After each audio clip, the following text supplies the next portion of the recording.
नमस्कार दोस्तों, आपका हमारे YouTube चैनल आस्तिक संसार में स्वागत है। तो चलिए आज की कथा में जानते हैं कि भगवान शिव की 5 बेटियों का जन्म कैसे हुआ और इनके क्या क्या नाम हैं। सावन माह का हर दिन विशेष होता है। इस माह में हरियाली तीज से लेकर नाग पंचमी जैसे विशेष पर्व आते हैं। इन त्योहारों का संबंध भगवान शिव से होता है, क्योंकि भगवान शिव इस मास के अधिष्ठाता देव हैं।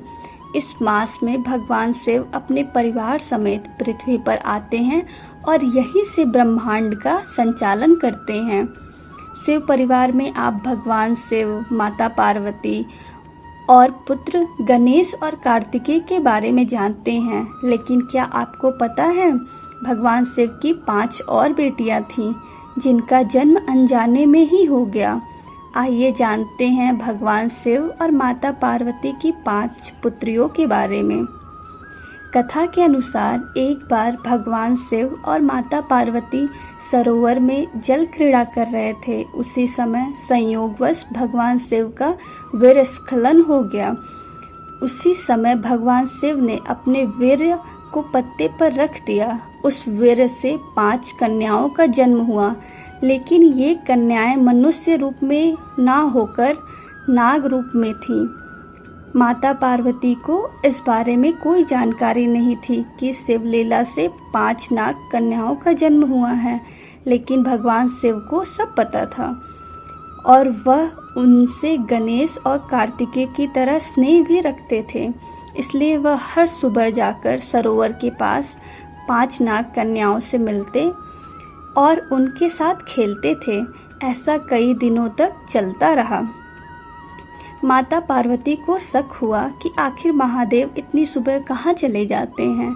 इसलिए उन्होंने तय किया कि वह इस रहस्य को जानकर रहेंगी।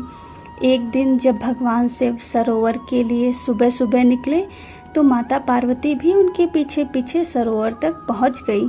माता पार्वती ने देखा कि महादेव पिता की तरह उन 5 कन्याओं के साथ खेल रहे हैं। माता पार्वती को यह देखकर क्रोध आ गया और उन्होंने क्रोध के वशीभूत होकर 5 नाग कन्याओं को मारना चाहा। जैसे ही उन्होंने मारने के लिए पैर उठाया, तभी भोलेनाथ ने उनको रोककर बताया कि ये 5 नाग कन्याएं आपकी पुत्री हैं। महादेव की इस बात से माता पार्वती आश्चर्यचकित होकर देखने लगी। फिर नाग कन्याओं ने देवी पार्वती को कन्याओं के जन्म की बात बताई। शिव की कथा सुनकर माता पार्वती जोर जोर से हंसने लगी। भगवान शिव की इन नाग कन्याओं का नाम जया, विषहर, सामिलबारी, देव और दोतली है। भगवान शिव ने अपनी पुत्रियों के बारे में बताते हुए कहा कि जो भी सावन मास की शुक्ल पक्ष की पंचमी के दिन इन नाग कन्याओं की पूजा करेगा, उनके परिवार को सर्प दंश का भय नहीं रहेगा।